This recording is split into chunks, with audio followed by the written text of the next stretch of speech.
Those of us who love motorcycles and motorcycle racing games are fairly starved compared to what the car community gets, and I think that's a shame, because there's so much potential there for people to buy these games that it makes sense both for fans and for businesses. Now, of course, there were some really good ones. The Ride series is the primary one at the moment, with up until Ride 4 at the time of releasing this video, and of course we have my favourite racing game when it comes to bikes, which is Tourist Trophy, from the makers of Gran Turismo Polyphony Digital, back in, I believe it was 2006, if I recall correctly, on the PlayStation 2. Basically Gran Turismo 4 with bikes. So in other words, perfect. Now we have this. Now this game is not new. This is a revisiting of a review, as I sometimes like to do, for those of you who maybe didn't buy the game at the time, which includes me, but also people who maybe didn't even know about this game, because it is easy sometimes for certain games to slip through the cracks. So, we're going to get into the details of exactly how I feel about this game, including the major upsides and downsides in just a second, but for those of you who need the concise answer, the answer is very simple. This is literally Ride 2 with just Ducatis. I mean, literally. Even on a software level, I believe that's exactly what they did. So the question comes from that, is this even worth buying as a separate game? Or is it just a glorified cash grab of a DLC that was turned into a game for the sake of making more money? Well, actually, yes and no. See, I don't recall what the full price of this game was back in 2016, but the key difference now, especially when it comes to my verdict in this review, is it's not a full price game. You can buy this on the British version, at least, of the PlayStation Store, and this, incidentally, is on PC, it's on Steam, for instance, it's on PS4, and on Xbox One, and on the PS4 version, it's £8.99. So basically around $10 for our American friends. So in other words, it is literally the price of a DLC pack. That is the key difference.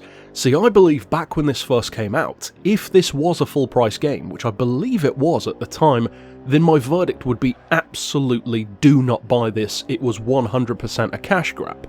Now, however, since it is £8.99, well, actually what you get for that price is really good, because you get a ton of circuits, a couple of which are actually not in Ride 2, and I believe something like 30 or 40 Ducatis, many of which you can see in this video, including of course some classic stuff, some newer stuff, some race bikes as well, and a lot of these are not featured in the Ride games as well, especially some of the older ones.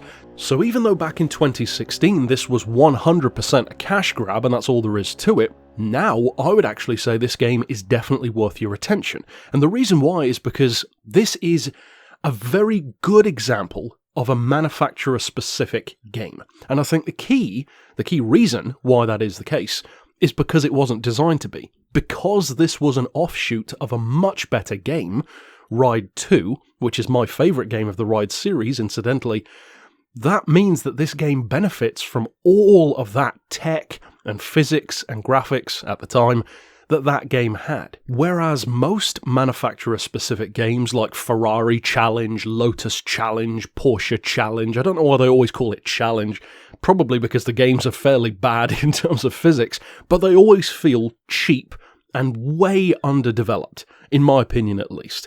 This is such a great benefit. It means that if you are a Ducati fan, it's not just a dash-together Ducati game made by people who have no experience, it's an offshoot of a really good game, and because of that, it elevates it so much higher than pretty much any other brand-specific game that I've played. Now, I say pretty much any, because there is one option which I still believe, and this might be controversial, is actually better than this, and it's actually a PlayStation 1 game, a game which I reviewed ages ago, years ago, here on the channel. One of my favourite games as a kid, Ducati World, or Ducati World Racing, depending on where you buy the game and what market you're in. That is an outstanding game on the PlayStation 1. It feels like Gran Turismo 2 with bikes. Like, literally, the menu, the music, the sound effects, even some of the physics and the level of graphics for the time is very similar to something that Polyphony would have done. Now, they didn't develop that game, but the makers of Ducati World did a really good job. So if you're keen on that game, click the annotation at the top of the screen here and check out that review. Now, for many people, of course, they're not going to go back and play a PlayStation 1 game that often. Myself, and I know many of you here on the channel, actually do like to play those retro games because many of us grew up playing them. And for instance, if you do want to play Ducati World on a newer console, you can play it on a slim PS3. It just plays it no problem. So that is something to bear in mind. However, when it comes to this game, once again, it definitely has a similar kind of vibe, of course, to that older one because it's once again Ducati, this time the 90th anniversary of the brand back in 2016. In terms of how the game feels and looks and whether or not it's an enjoyable experience, it's very simple to classify because, again, it's literally Ride 2. It has the exact same level of graphics, the exact same physics as far as I can remember because it has been a while since I played Ride 2, but I should imagine it's exactly the same. And although many of the bikes are carried over, the spirit of just being Ducati does come through fairly well. It doesn't feel cramped. A lot of these manufacturer-specific games can feel very repetitive.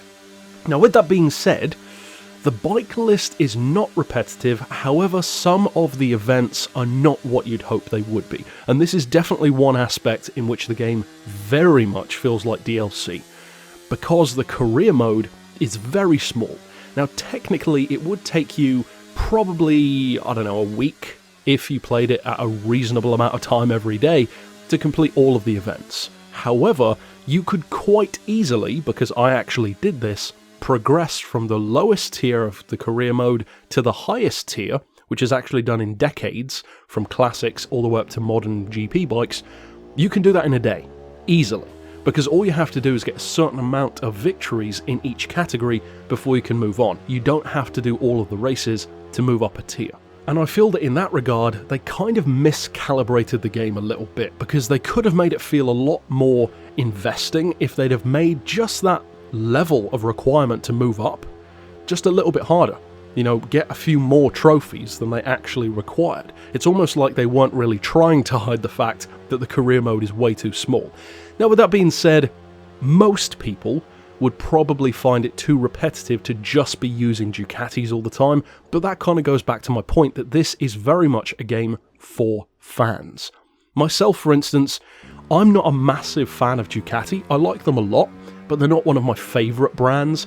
If this, for instance, were, I don't know, an MV Agusta game, for example, or a Bimota game instead, then I would absolutely love it. It would be one of my favourites. So for those who are super fans of the brand, it's 100% worth a buy, because it will satiate that level of fandom that you have in, all things considered, a very good way all round. The graphics are good for the time, the physics are good. However, another thing that I do need to mention, and this is no surprise to any player of the Ride series, the AI is trash, and it's still trash even in Ride 4. They really need to sort this out, because although a lot of people race online, and you could say that, for instance, in car games, the quality of the AI is less important than it's ever been, which is a legitimate argument. It's more about esports now for the most part. In motorcycle games, because there are so fewer of them, and there aren't, as far as I'm aware, many, if any, esport-related disciplines around motorcycle games, well, the AI just haven't advanced, and they need to, because they're relying on that. I've raced in a couple of online events in multiple Ride games, and they're horrendous. People don't even attempt to ride the bikes in a clean, professional way. They just slam into each other in every corner, and it makes it just a pointless experience.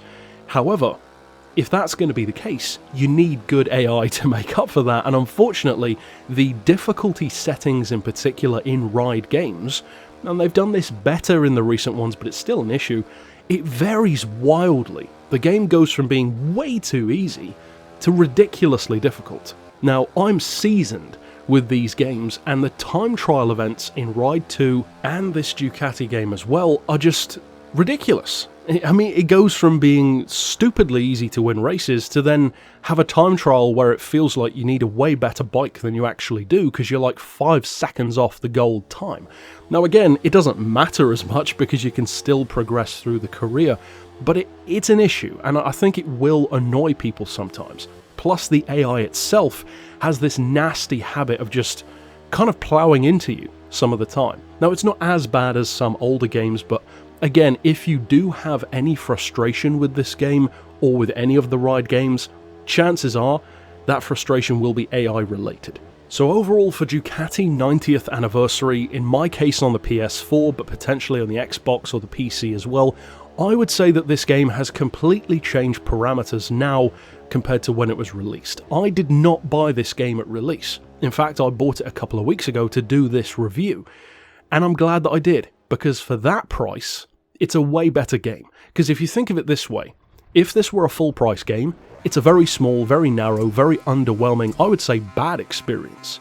However, for an £8.99 DLC, well actually, that would be pretty huge. Loads of career mode events compared to what a DLC would usually have, tons of bikes, 30 or 40 bikes for $10 is actually quite a lot in DLC standards, and an entire game dedicated to the anniversary of this beloved brand.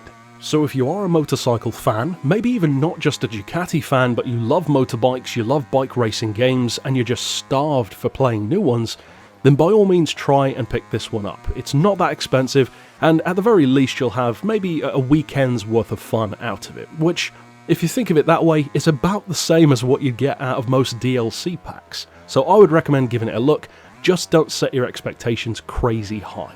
However, that's it for my thoughts. Of course, if you've played the game, tell me your thoughts down below. Be sure to check out that review of Ducati World Racing back on the PlayStation 1. It's a way better game overall for its time especially, and until next time, of course, I'll see you again with more game reviews, and for now, as always, thanks for watching.